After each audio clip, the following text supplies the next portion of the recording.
Bismillahirrahmanirrahim.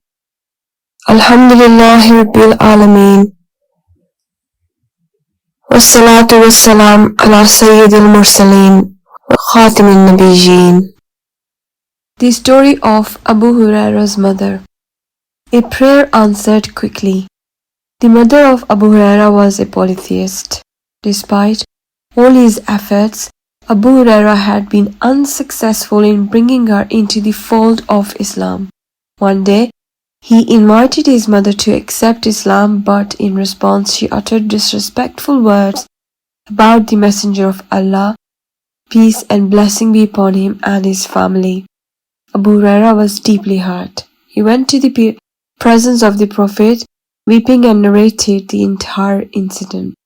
Instead of questioning or reproaching Abu Huraira's mother, the Messenger of Allah supplicated for her.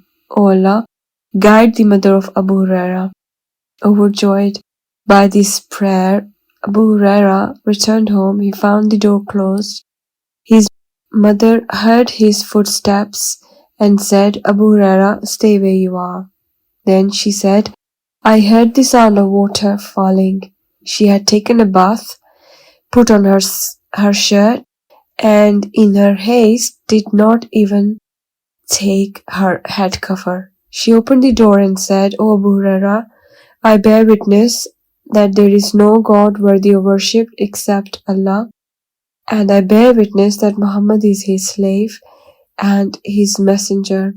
Weeping tears of joy, I returned to Allah's Messenger sallallahu alaihi wasallam.